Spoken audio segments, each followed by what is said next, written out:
Hi students, हम पिछली class में जो बात कर रहे थे वो बात कर रहे थे माइटोकॉन्ड्रिया के बारे में। माइटोकॉन्ड्रिया की जो संरचना है उसके बारे में बात की, और आज हम जो बात करने वाले हैं वो है माइटोकॉन्ड्रिया के कार्य।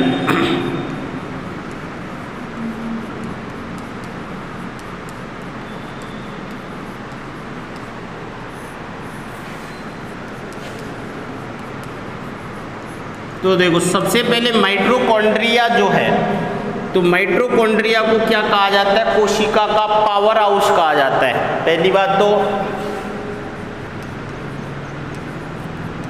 माइटोकॉन्ड्रिया को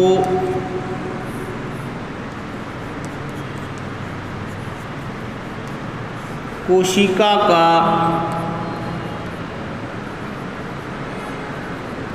पावर हाउस कहते हैं। पावर हाउस क्यों कहते हैं? क्योंकि माइटोकॉन्ड्रिया जो है, जितनी भी हमारी जैविक क्रियाएं होती है, उन जैविक क्रियाएं जो होती है उनके लिए क्या चाहिए? ऊर्जा चाहिए। तो उन सभी जैविक क्रियाओं के लिए ऊर्जा प्रदान करने का कार्य करता है। माइटोकॉन्ड्रिया के अंदर किसका निर्माण होता है? ऑक्सीशोषण जो होती है, क्योंकि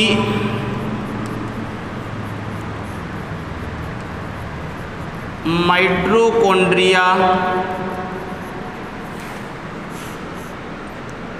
में ऑक्सीशोषण, माइटोकॉन्ड्रिया में ऑक्सीशोषण के दौरान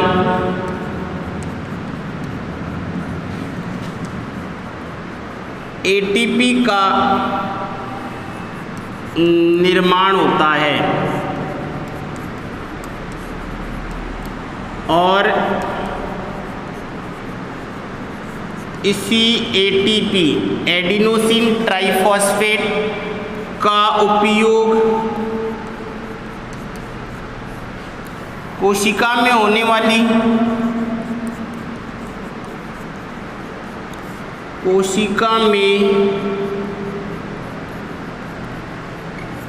वाली जैविक क्रियाओं में काम में ली जाती है। अर्थात जब एटीपी का काम में आती है तो ये एडीपी जो है, तो इसके अंदर क्या होता है कि एडिनोसिन ट्राइफॉस्फेट अर्थात 3 फॉस्फेट बंद होते हैं तो इनमें से जब ये ऊर्जा के रूप में काम में आती है तो एडीपी प्लस पीआई अर्थात एक फॉस्फेट बॉन्ड जो है वो क्या हो जाता है? अलग हो जाता है। जैसे ही फॉस्फेट बॉन्ड टूटता है तो अत्यधिक मात्रा में क्या उत्पन्न होती है? ऊर्जा उत्पन्न होती है, और इसी ऊर्जा का उपयोग क्या किया जाता है? किसमें किया जाता है? कि कोशिका के अंदर होने वाली सभी जैविक क्रियाओं में किया जाता है। क्लियर? दूसरी अगर बात करते हैं, माइटोकॉन्ड्रिया जो होता है, माइटोकॉन्ड्रिया में जो किसका काम किया जाता है? यहाँ पर माइटोकॉन्ड्रिया जो क्रेब्स चक्र जो है, क्रेब्स चक्र की क्रिया कहाँ होगी? माइटोकॉन्ड्रिया में। क्रेब्स चक्र ये केवल किस में होता है? ऑक्सीशोषण की बात करेंगे, जो भी बात करेंगे इस एटीपी के इर्द गिर्द है यहाँ पर। तो यहाँ पर ये क्रेब्स चक्र किस में होगा? ऑक्सीशोषण जो है, अर्थात जब ग्लूकोज का विघटन होता है, अपघटन होता है, तो ग्लाइकोलाइसिस जो होती है, ये चाहे ऑक्सीशोषण हो चाहे अनऑक्सीशोषण में होता है। परंतु जैसे ग्लाइकोलाइसिस जो है, ग्लाइकोलाइसिस और क्रेब्स चक्र को जोड़ने वाली एक लिंक रिएक्शन होती है, जिसमें पायरुविक अम्ल एसिटाइल कोएंजाइम ए में बदल जाता है, और एसिटाइल कोएंजाइम ए जो है किस में एंटर करता है? क्रेब्स साइकिल में एंटर करता है, और जिसके कारण क्या होता है? यहाँ पर NADPH2 या का निर्माण होगा। NADPH2, FADH2, GTP, इन सब का यहाँ निर्माण होता है, और अर्थात ऑक्सीकारी या इलेक्ट्रॉन ट्रांसपोर्ट चेन के द्वारा किसका निर्माण किया जाता है? बाद में ATP का निर्माण किया जाता है। तो क्रेब्स चक्र में क्या होगा? क्रेब्स चक्र जो है, सबसे पहले ग्लूकोज जो है, ये ग्लूकोज का किसमें विखंडन होगा? ग्लाइकोलाइसिस के द्वारा पायरुविक अम्ल या पायरुवेट में, पायरुविक अम्ल, और इस प्रक्रिया को क्या कहेंगे? ग्लाइकोलाइसिस। और पायरुविक अम्ल जो है एक लिंक रिएक्शन होता है जिसमें किस में बदल जाता है? एसिटाइल कोएंजाइम ए में बदलता है। तो इसके भी कितने अणु बनते हैं? 2 अणु बनते हैं, और इसके भी कितने अणु बनते हैं? 2 अणु बनते हैं। तो यहाँ से ये लिंक रिएक्शन है, और ये जो है ये किस में प्रवेश करता है? ये क्रेब्स चक्र में।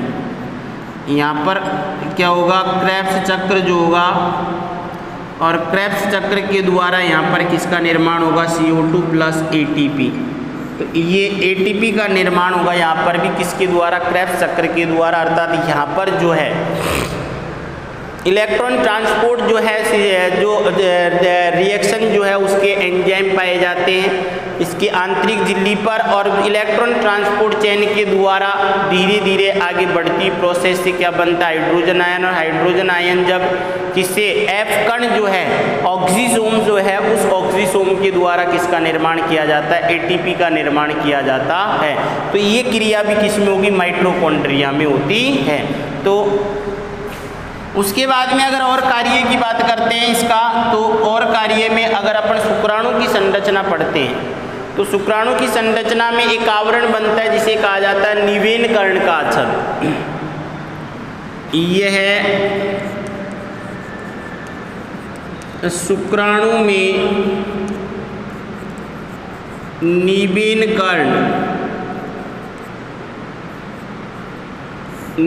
कर्ण का आच्छद बनाता है। क्यों? जिसके कारण क्या होता है? अर्थात यह शुक्राणु को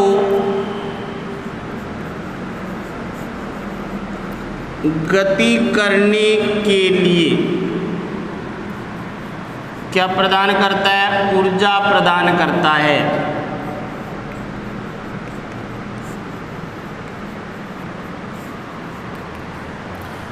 तो ये जब शुक्राणु जो होता है, शुक्राणु की संरचना हम पढ़ चुके हैं, सॉरी वो 12th में था, ये 11th वाला पार्ट चल रहा है। तो शुक्राणु जो है, शुक्राणु का मध्य भाग जो होता है, मध्य भाग में जो माइटोकॉन्ड्रिया जो है एक स्पेसिफिक पैटर्न के रूप में क्या हो जाते हैं? जमा हो जाते हैं, जिसके कारण एक आवरण का निर्माण बनता है। उसी आवरण को निवेन कर्ण का आच्छद कहा जाता है।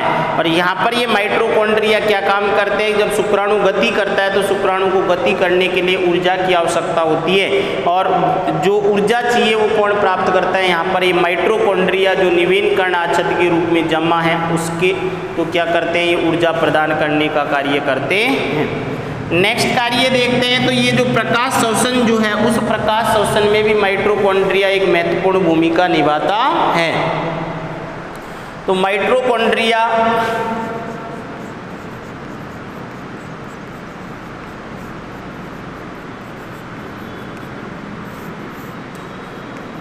प्रकाश शोषण में महत्वपूर्ण कार्य करता है। तो ये माइटोकॉन्ड्रिया जो है, ये माइटोकॉन्ड्रिया जो प्रकाश शोषण की जो क्रिया होती है पादपों में, उस प्रकाश शोषण की क्रिया में ये क्या काम करता है कि एक महत्वपूर्ण भूमिका अदा करता है। उसके अलावा अगर अपन देखते हैं तो ऑक्सीफॉस्फोरिलेशन जो है उसका काम भी कौन करता है? माइटोकॉन्ड्रिया करता है। ऑक्सीफॉस्फोरिलेशन की अगर बात करेंगे यहाँ पर, तो ऑक्सीफॉस्फोरिलेशन में क्या किया जाता है? जो NADPH2 या FADH2 का जो निर्माण होता है क्रेब्स चक्र में, उसे को क्या कर देता है? ये ATP में बदलने का कार्य करता है। अर्थात ATP जनरेट होती है किससे? उससे। अर्थात NADPH2 की बात करते हैं तो NADPH2, एक NADPH2 से कितने ATP बनते हैं? 3 ATP बनते हैं।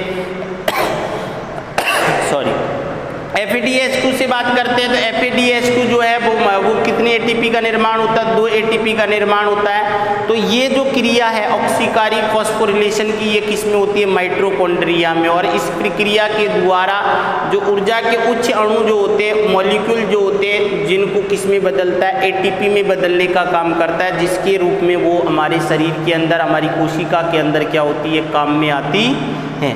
क्लियर। तो ये थे माइटोकॉन्ड्रिया के कार्य। अगर अपन एक और बात करते हैं माइटोकॉन्ड्रिया, जो अल्टमान जो था, उस अल्टमान ने क्या कहा कि जो माइटोकॉन्ड्रिया का निर्माण जो होता है वो कैसे हुआ, कि माइटोकॉन्ड्रिया अर्थात जब एक प्रोकैरियोटिक कोशिका, 2 प्रोकैरियोटिक कोशिकाएं जो है अर्थात सहजीवी संबंध के रूप में, सपोज करो एक प्रोकैरियोटिक कोशिका ये है, तो ये दूसरी प्रोकैरियोटिक कोशिका जो है उसको क्या कर ली जाए, निगल लिया जाए, तो ये दूसरी प्रोकैरियोटिक कोशिका हो गई, नहीं हो गई।